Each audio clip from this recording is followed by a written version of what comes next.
Hello दोस्तों, नमस्कार। परीक्षा चिंतन में आप लोगों का स्वागत है। आज हम लोग एग्रीकल्चर की जो प्रैक्टिस सेट चल रहा है उसी सीरीज को जो है दोहराते हुए आगे बढ़ेंगे।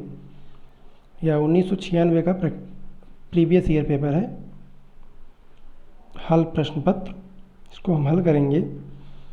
तो चलिए हम लोग शुरू करते हैं। इसमें पहला क्वेश्चन दिया गया है कि संकरण का परिणाम होता है, क्या होता है कि हाइब्रिडाइजेशन रिजल्ट इनटू, पहला ऑप्शन दिया गया है रीअरेंजमेंट ऑफ जीन्स, दूसरा ऑप्शन दिया गया है प्रोडक्शन ऑफ न्यू क्रोमोसोम, तीसरा ऑप्शन दिया गया है प्रोडक्शन ऑफ न्यू जीन्स, चौथा ऑप्शन दिया गया नन। तो हिंदी में देखते हैं हम लोग। हिंदी में दिया गया है कि जीन का पुनः स्थापना अर्थात पुनः स्थापन करना, दूसरा ऑप्शन दिया गया है कि नए क्रोमोसोम की उत्पत्ति, तीसरा ऑप्शन दिया गया है नए जीन की उत्पत्ति, चौथा ऑप्शन दिया गया है कि कोई नहीं। तो इसमें जो राइट आंसर हो जाएगा वह पहला हो जाएगा कि रीअरेंजमेंट ऑफ जीन अर्थात जीन की पुनः स्थापना करना संकरण का रिजल्ट होता है। ठीक है, फिर हम लोग आगे चलते हैं नेक्स्ट क्वेश्चन पर कि विशिष्ट खेती एक उदाहरण है। विशिष्ट खेती उदाहरण है किसका इसमें दिया गया? तो पहला ऑप्शन दिया गया है खेती के प्रकार का, दूसरा ऑप्शन दिया गया है पूंजी बहुल खेती का, तीसरा ऑप्शन दिया गया है खेती की पद्धति का, चौथा ऑप्शन दिया गया है कोई नहीं। ठीक है, तो इसमें जो राइट आंसर हो जाएगा, तो इंग्लिश में हम लोग देख लेते हैं एक बार पहले। Specialised farming is an example of, तो इसमें पहला ऑप्शन दिया गया टाइप ऑफ फार्मिंग, दूसरा ऑप्शन दिया गया है कैपिटलिस्टिक फार्मिंग, तीसरा ऑप्शन दिया गया सिस्टम ऑफ फार्मिंग, चौथा ऑप्शन दिया गया नन। तो इसमें जो राइट आंसर हो जाएगा वह पहला हो जाएगा कि टाइप्स ऑफ फार्मिंग अर्थात खेती के प्रकार का विशिष्ट खेती एक उदाहरण है। ठीक है, फिर हम लोग आगे चलते हैं नेक्स्ट क्वेश्चन पर कि physical basis of life is, physical basis of life is, तो इसमें पहला ऑप्शन दिया गया है न्यूक्लियस, दूसरा ऑप्शन दिया गया है सेल, तीसरा ऑप्शन दिया गया है प्रोटोप्लाज्म और चौथा ऑप्शन दिया गया फूड। अर्थात इसमें पूछा गया कि जीवन का भौतिक आधार किसको कहा जाता है? तो पहला ऑप्शन दिया गया केंद्रक, दूसरा ऑप्शन दिया गया है कोशिका, तीसरा ऑप्शन दिया गया है प्रोटोप्लाज्म, चौथा ऑप्शन दिया गया है भोज्य पदार्थ। तो जो 38 का राइट आंसर हो जाएगा और सी हो जाएगा प्रोटोप्लाज्म। प्रोटोप्लाज्म को जो है जीवन का भौतिक आधार कहा जाता है। फिर हम लोग आगे चलते हैं नेक्स्ट क्वेश्चन पर कि फल को नियंत्रण करने वाला हार्मोन कौन सा है? तो इसमें पहला ऑप्शन दिया गया है इंडोलेस्टिक एसिड, दूसरा ऑप्शन दिया गया इथिलीन, तीसरा ऑप्शन दिया गया काइनेटिन और चौथा ऑप्शन दिया गया है जीए। तो इसमें हम लोग इंग्लिश में देखते हैं हार्मोन कंट्रोलिंग फ्रूट रिपेनिंग इज, पहला ऑप्शन है इंडोलेस्टिक एसिड, दूसरा ऑप्शन है एथिलीन, तीसरा ऑप्शन है काइनेटिन, चौथा ऑप्शन है जीए। तो इसका जो राइट आंसर हो जाएगा 39 का वह बी हो जाएगा इथाइलिन। कौन सा हो जाएगा? तो इथिलीन जो है इसका राइट आंसर हो जाएगा। ठीक है, फिर हम लोग आगे चलते हैं नेक्स्ट क्वेश्चन पर कि वाष्पोत्सर्जन की दर वातावरण के दबाव में कमी से, तो इंग्लिश में देखते हैं कि transpiration rate due to decrease into atmospheric will be, पहला ऑप्शन है अनएफेक्टेड, दूसरा ऑप्शन है इंक्रीज, तीसरा ऑप्शन है डिक्रीज स्लोली, चौथा ऑप्शन है डिक्रीज रैपिडली। तो जो 40 का राइट आंसर हो जाएगा वह बी हो जाएगा कि वाष्पोत्सर्जन की दर में वातावरण के दबाव में कमी से क्या हो जाता है? तो बढ़ जाता है। क्या हो जाता है? इंक्रीज हो जाता है अर्थात बढ़ जाएगी। ठीक है, फिर हम लोग आगे चलते हैं नेक्स्ट क्वेश्चन पर कि पर्ण क्लोरोफिल अवशोषित करता है लीफ क्लोरोफिल ट्रैप्स, पहला ऑप्शन है रेड लाइट, दूसरा ऑप्शन है ब्लू एंड रेड लाइट, तीसरा ऑप्शन है पहला ऑप्शन है रेड लाइट, दूसरा ऑप्शन है ब्लू लाइट, इसके बाद तीसरा ऑप्शन है सी वाला ऑप्शन है कि ब्लू एंड रेड लाइट, चौथा ऑप्शन है ग्रीन लाइट। तो हिंदी में देखते हैं तो पहला ऑप्शन दिया गया है लाल प्रकाश, दूसरा ऑप्शन इसमें दिया गया है नीला प्रकाश, तीसरा ऑप्शन दिया गया है नीला एवं लाल प्रकाश, चौथा ऑप्शन दिया गया है हरा प्रकाश। तो जो 41 का राइट आंसर हो जाएगा वह पहला हो जाएगा कि रेड लाइट जो है इसका राइट आंसर हो जाएगा। ठीक है, फिर हम लोग आगे चलते हैं नेक्स्ट क्वेश्चन पर। तो नेक्स्ट क्वेश्चन है कि विश्व पर्यावरण दिवस कब मनाया जाता है? पहला ऑप्शन दिया गया है 5 मई, दूसरा ऑप्शन दिया गया है 5 जून, तीसरा ऑप्शन दिया गया 5 जुलाई, चौथा ऑप्शन दिया गया है 5 अगस्त। तो इसका जो राइट आंसर हो जाएगा वह बी हो जाएगा कि विश्व पर्यावरण दिवस जो है वह 5 जून को मनाया जाता है। ठीक है, फिर हम लोग आगे चलते हैं नेक्स्ट क्वेश्चन पर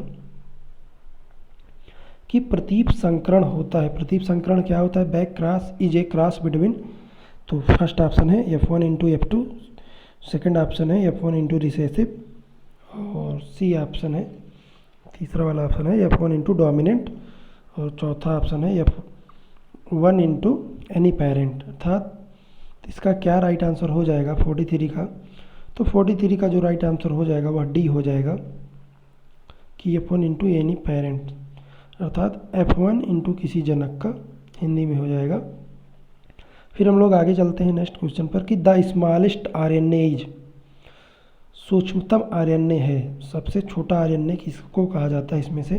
तो पहला ऑप्शन दिया गया है मैसेंजर आरएनए, दूसरा ऑप्शन दिया गया है टीआरएनए ट्रांसफर आरएनए, और नहीं सी वाला ऑप्शन है टीआरएनए, और दूसरा ऑप्शन है राइबोसोमल आरएनए, चौथा ऑप्शन है जेनेटिक आरएनए।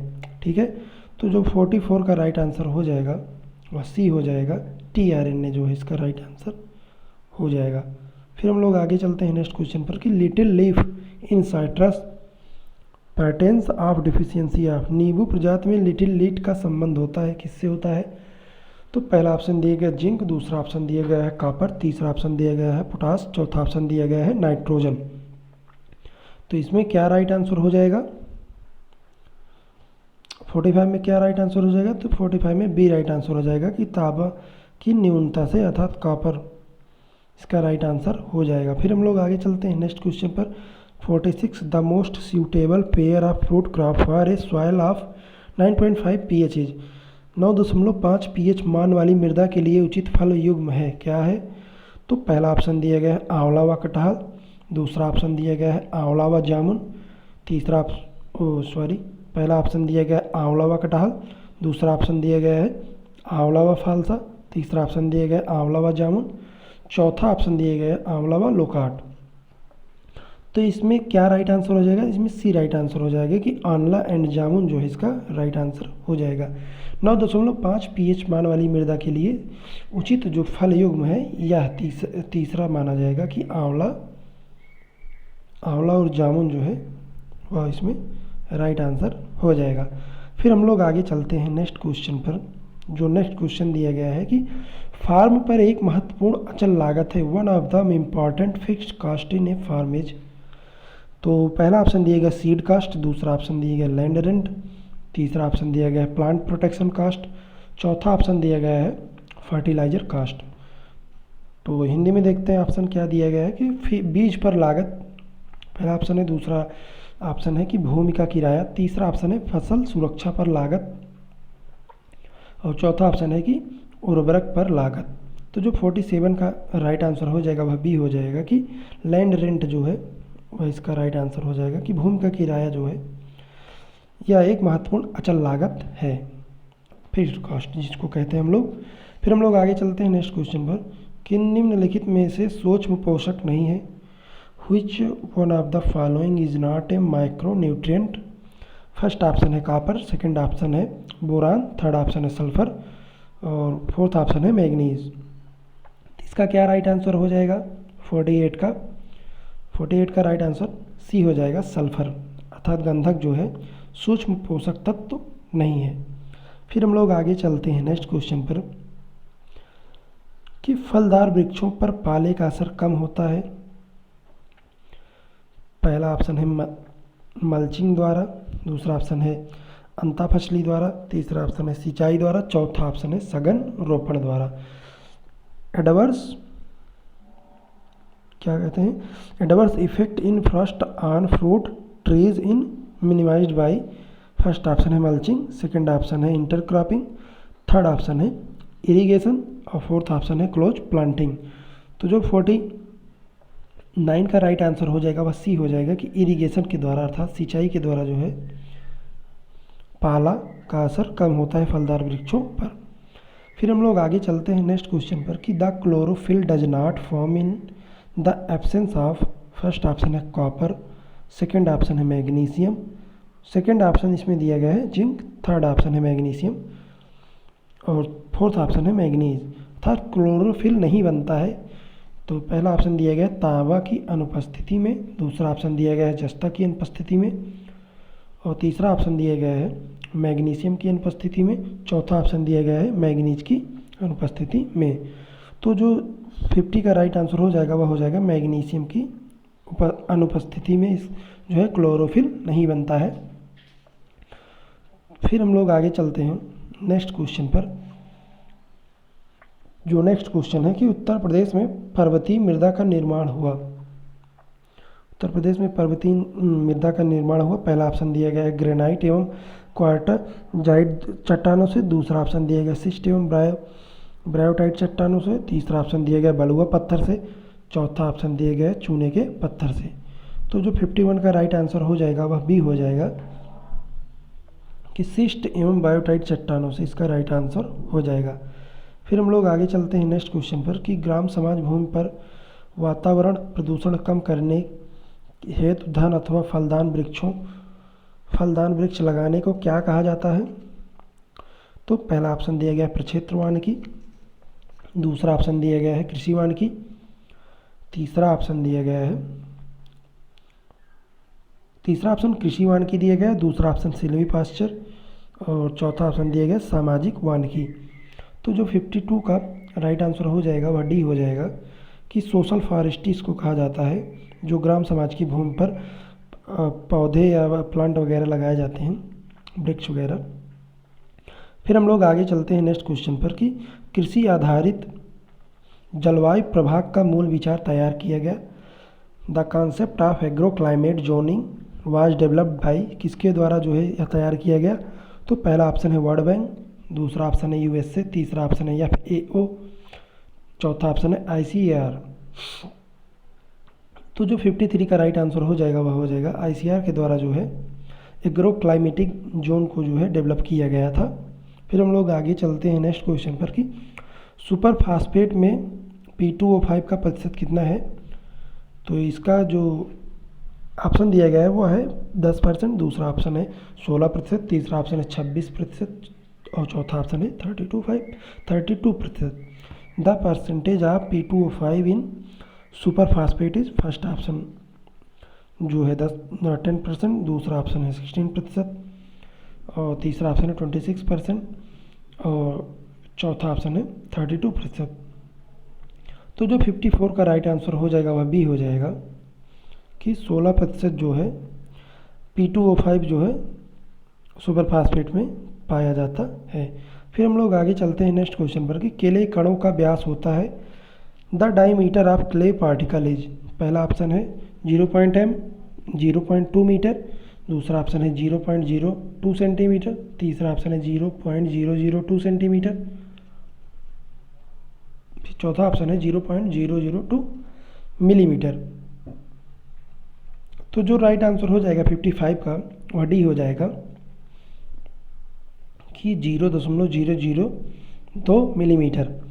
फिर हम लोग आगे चलते हैं नेक्स्ट क्वेश्चन पर कि segregation of gene अकस in, gene का पृथक्करण होता है तो किस पीढ़ी में जीन का पृथक्करण होता है।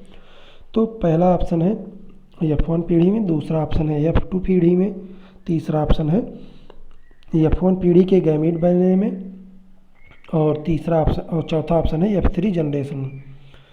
अर्थात इसका जो राइट आंसर हो जाएगा 56 का वह सी हो जाएगा कि गैमीट्स फॉर्मेशन ऑफ F2। ठीक है। फिर हम लोग आगे चलते हैं नेक्स्ट क्वेश्चन पर कि 2n, इसके बाद 1, इसके बाद फिर -1, 2n 1 फिर 1 दशा क्या है। तो इसमें जो ऑप्शन दिए गए एकल सूत्र कायिक और दूसरा ऑप्शन है लुप्त सूत्र कायिक और तीसरा ऑप्शन है द्विगुण सूत्र कायिक, चौथा ऑप्शन दिया गया त्रिसूत्र कायिक। अर्थात 2n -1 कंडीशन इज क्या होगा। तो इसमें जो ऑप्शन दिया गया है कि पहला ऑप्शन दिया गया है मोनोसेमी, दूसरा ऑप्शन दिया गया है नीलिसोमी और तीसरा ऑप्शन दिया गया डबल मोनोसेमी और चौथा ऑप्शन दिया गया ट्राइसोमी। तो 57 को जो राइट आंसर हो जाएगा 57 का वह सी हो जाएगा। अर्थात द्विगुण सूत्र का एक आधार डबल मोनोसेमी जो है इसका राइट आंसर हो जाएगा, इसमें सी राइट आंसर हो जाएगा। फिर हम लोग आगे चलते हैं नेक्स्ट क्वेश्चन पर। नेक्स्ट क्वेश्चन इसमें दिया गया है कि जब सीमांत उत्पादन सीमांत लागत से अधिक हो तो उत्पादन पर निवेश करने पर क्या होगा। पहला ऑप्शन दिया गया है लाभ होगा, दूसरा ऑप्शन दिया गया है हानि होगी, तीसरा ऑप्शन दिया गया है बराबर होगा, चौथा ऑप्शन दिया गया है कि कोई प्रभाव नहीं होगा। When marginal product is more than marginal cost further investment on production would be. तो इसमें फर्स्ट ऑप्शन दिया गया प्रॉफिटेबल, सेकंड ऑप्शन दिया गया हार्मफुल, थर्ड ऑप्शन है इक्वल और फोर्थ ऑप्शन है नो इफेक्ट, अर्थात कोई प्रभाव नहीं पड़ेगा। तो इसका जो राइट आंसर हो जाएगा 58 का वह ए हो जाएगा। 58 का राइट आंसर कि प्रॉफिटेबल होगा अर्थात लाभ होगा। ठीक है, फिर हम लोग आगे चलते हैं नेक्स्ट क्वेश्चन पर कि प्रक्षेत्र उपज की प्रविष्ट की जाती है। The record of farm produce is entered in. First option है लॉग बुक, सेकेंड ऑप्शन है इन्वेंट्री बुक, थर्ड ऑप्शन है farm stock register, fourth option है कैश बुक। तो इसका जो राइट आंसर हो जाएगा 59 का वह सी हो जाएगा कि फार्म स्टॉक रजिस्टर में जो है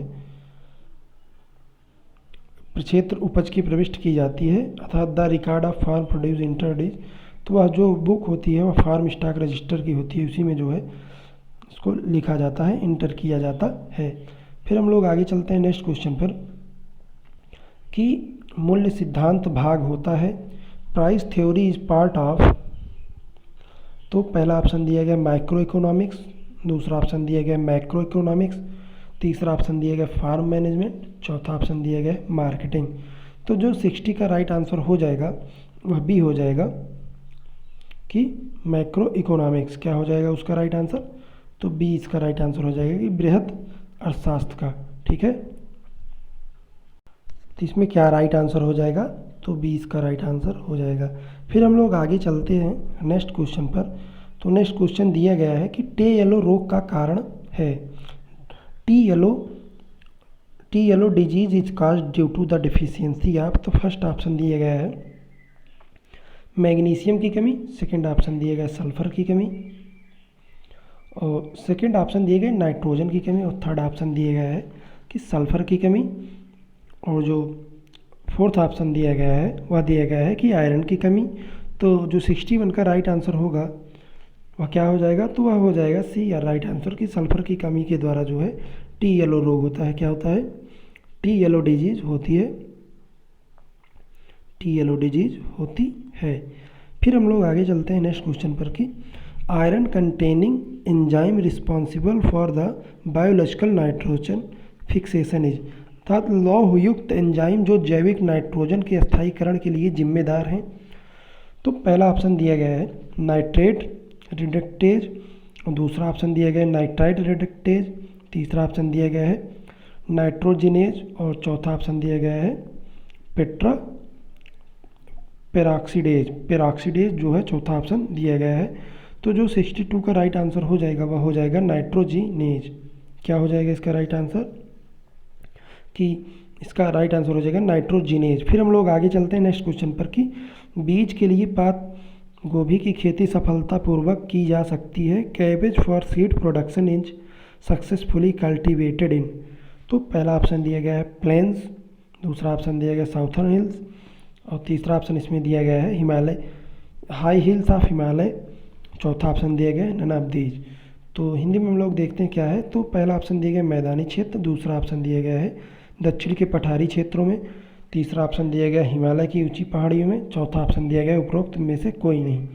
तो जो 63 का राइट आंसर हो जाएगा वह सी हो जाएगा कि हाई हिल्स ऑफ हिमालय, अर्थात हिमालय की ऊंची पहाड़ियों में जो है पत्ता गोभी की खेती सफलतापूर्वक की जा सकती है। फिर हम लोग आगे चलते हैं नेक्स्ट क्वेश्चन पर कि उपरिवार धान का केंद्रीय अनुसंधान केंद्र कहाँ स्थित है। तो इसमें पहला ऑप्शन है रायपुर, दूसरा ऑप्शन दिया गया है हजारीबाग, तीसरा ऑप्शन दिया गया मसौदा, और चौथा ऑप्शन दिया गया कटक में। Central upland rice research station is located at. तो इसका क्या राइट आंसर हो जाएगा 64 का, तो 64 का राइट आंसर सी हो जाएगा मसौदा, इसका राइट आंसर मसौदा हो जाएगा। फिर हम लोग आगे चलते हैं नेक्स्ट क्वेश्चन पर कि तंबाकू की फसल में टॉपिंग की क्रिया, जो ट्रॉपिंग की क्रिया से हटाया जाता है, तो इसमें पहला ऑप्शन दिया गया ऊपरी पत्तियों को, दूसरा ऑप्शन दिया गया अतिरिक्त शाखाओं को, तीसरा ऑप्शन इसमें दिया गया है पुष्पगुच्छों को, चौथा ऑप्शन दिया गया ऊपर में से कोई नहीं। The process of topping is practised in tobacco to remove. तो फर्स्ट ऑप्शन है टॉप लीफ, सेकेंड ऑप्शन है एडिशनल ब्रांच, थर्ड ऑप्शन है इन्फ्लोरेसेंस और फोर्थ ऑप्शन है नन ऑफ दीज। तो 65 का जो राइट आंसर हो जाएगा वह सी हो जाएगा, इन्फ्लोरेसेंस जो इसका राइट आंसर हो जाएगा।